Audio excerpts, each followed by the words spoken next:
There it goes. The Tower of Babel. Oh, Genesis 11. There was a time when the whole world spoke one language. Everyone used the same words. Then people began to move from the east. They found a plain in the land of Babylonia and stayed there to live. Then they said to each other, "Let's make some bricks of clay and bake them in the fire." Then they used these bricks as stones, and they used tar as mortar. Then the people said, "Let's build ourselves a city and a tower that will reach to the sky. Then we will be famous. This will keep us together so that we will not be scattered all over the earth."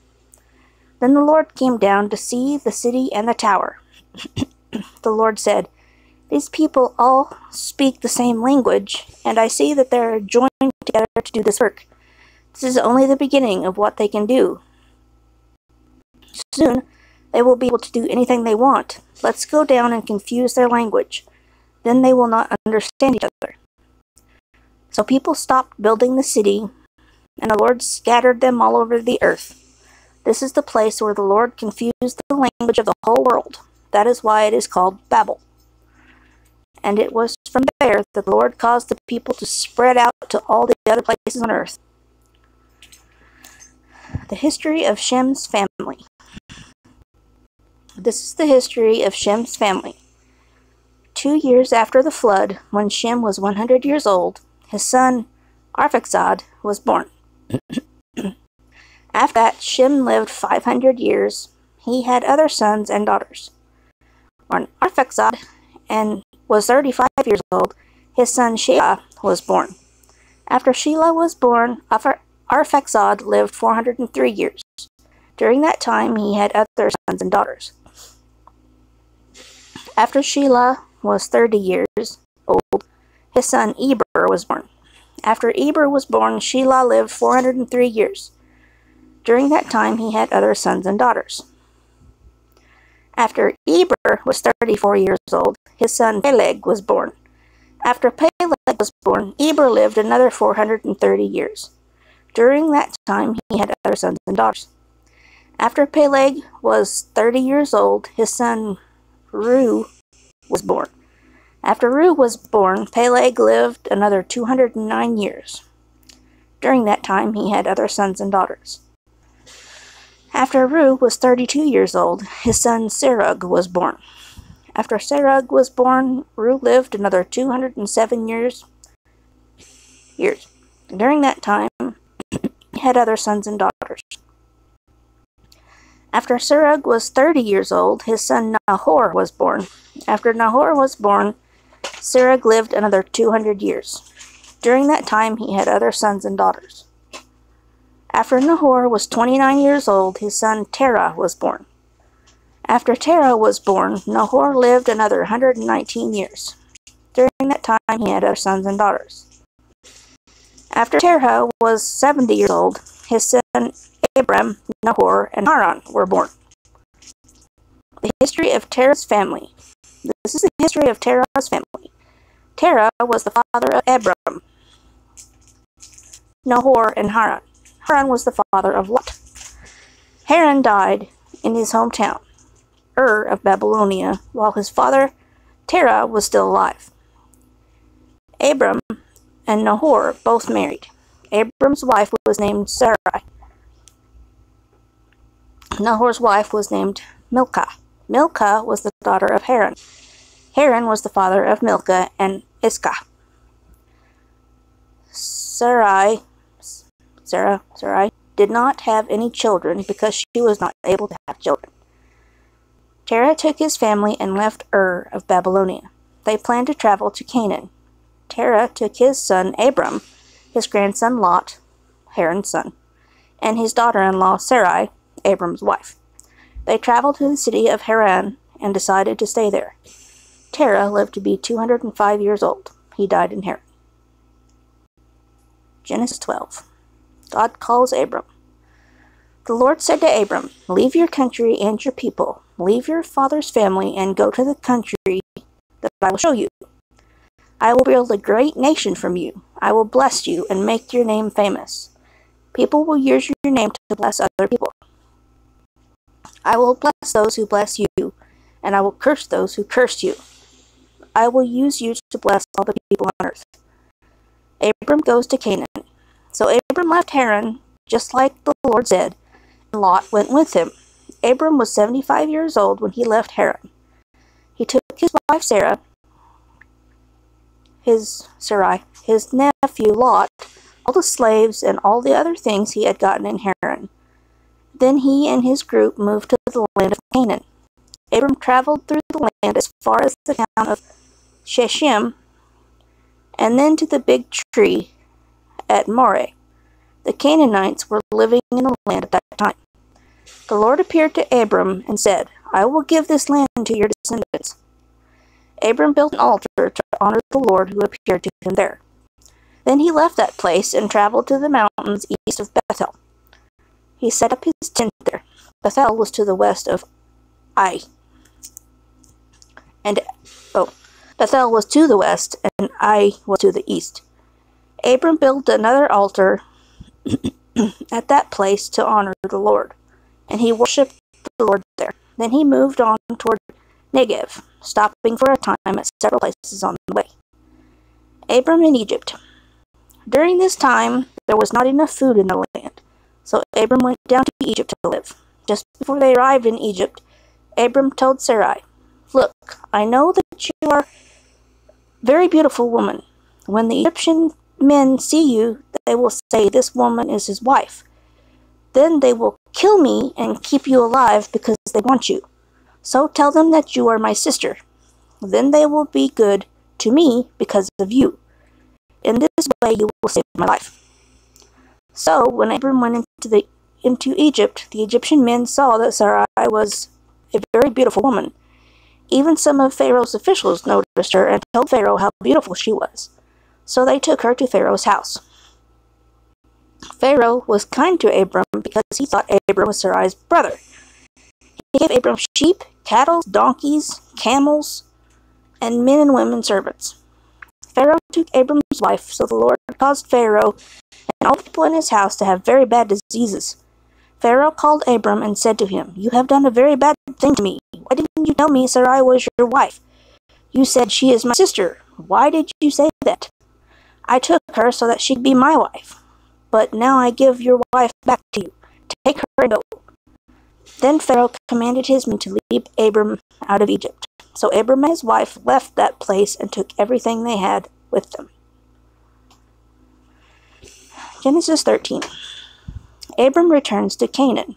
So Abram left Egypt. He traveled through the Negev with his wife and everything he owned. Lot was also with them. At this time, Abram was very rich. He had many animals and much silver and gold. Abram continued traveling around. He left the Negev and went back to Bethel. He went to the place between the city of Bethel and Ai, where he and his family had camped before. This was where Abram had built an altar earlier, so he worshipped the Lord there. Abram and Lot separate. During this time, Lot was also traveling with Abram. Lot had many animals and tents. Abram and Lot had so many animals that the land could not support both of them together. The Canaanites and the Perizzites were also living in this land at the same time. The shepherds of Abram and Lot began to argue. So Abram said to Lot, There should be no arguing between you and me, or between your people and my people. We are all brothers. We should separate. You can choose any place you want. If you go to the left, I will go to the right. If you go to the right, I will go to the left. Lot looked at and saw the whole Jordan Valley. He saw that there was much water there. This was before the Lord destroyed Sodom and Gomorrah. At that time, the Jordan Valley, all the way to Zoar, was like the Lord's garden. This was good land like the land of Egypt. So Lot chose to live in the Jordan Valley. The two men separated, and Lot began traveling east. Abram stayed in the land of Canaan, and Lot lived among the cities in the valley. Lot moved as far as Sodom and made his camp there. The Lord knew that the people of Sodom were very evil sinners. After Lot left, the Lord said to Abram, Look around you. Look north, south, east, west. All this land that you see I will give to you and your people who live after you. This will be your land forever. I will make your people so many that they will be like the dust of the earth. If people could count all the particles of dust on earth, they'd count your people.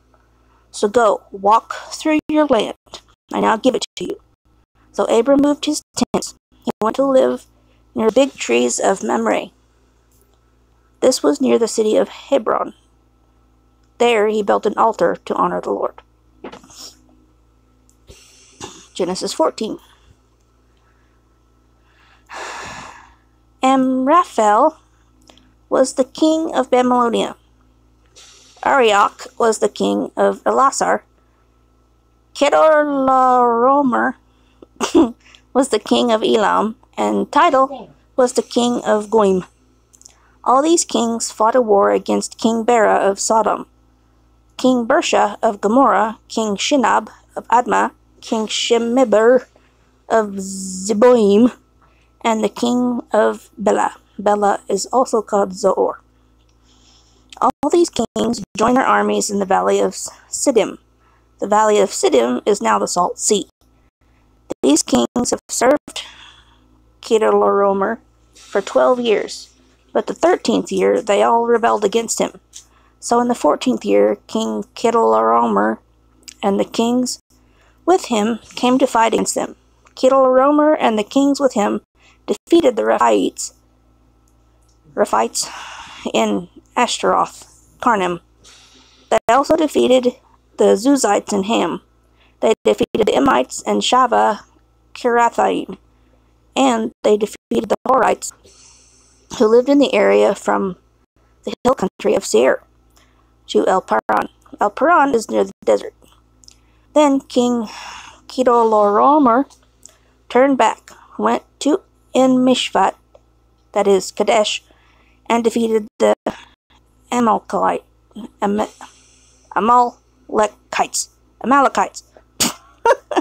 Sorry. He also defeated the Amorites, giving in Hazon Tamar.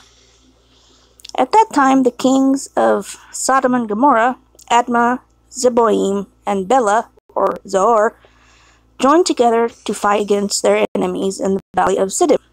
They fought against King Kedorlaomer of Elam, King Tidal of Goim, King Amraphel of Babylonia, and King Arioch of Elasar.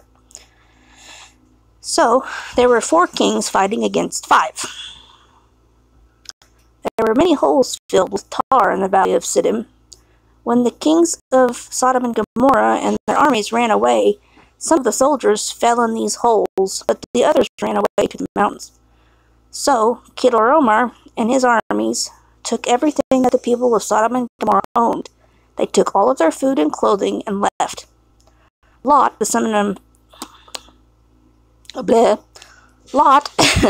of Abram's brother, was living in Sodom, and they captured him. They also took everything he owned and left. One of the men who had escaped when Abram the Hebrew and told him what happened. Went to Abram the Hebrew and told him what happened. Abram was camped near the trees of Mamre the Amorite. Mamre, Eshcol, and Anar had made an agreement to help each other, and they had also signed an agreement to help Abram. When Abram learned that Lot was captured, he called all of his family together. There were 318 trained soldiers. He led them in and chased the enemy all the way to town of Dan. That night, he and his men made a surprise attack against the enemy. They defeated them and chased them to Hobah, north of Damascus. Then Abram brought back everything the enemy had stolen, as well as the women and servants, his nephew Lot, and everything Lot owned. Then Abram went home after he defeated Kedorlaomer and the kings with him. On his way home, king of Sodom went out to meet him in the valley of Shaveh. This is now called King's Valley. Melchizedek, the king of Salem, and the priest of God Most High, also went to meet Abram. He brought bread and wine. He pleased Abram and said, Abram, may you be blessed by God Most High, the one who made heaven and earth. And we praise God Most High, who helped you defeat your enemies. Abram gave Melchizedek 1/10 of everything he had taken during the battle.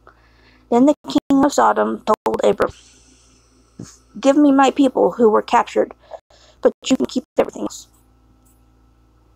But Abram said to the king of Sodom, I promise to the Lord, the God Most High, the one who made heaven and earth, I promise that I will not keep anything that is yours, not even a thread or a sandal strap.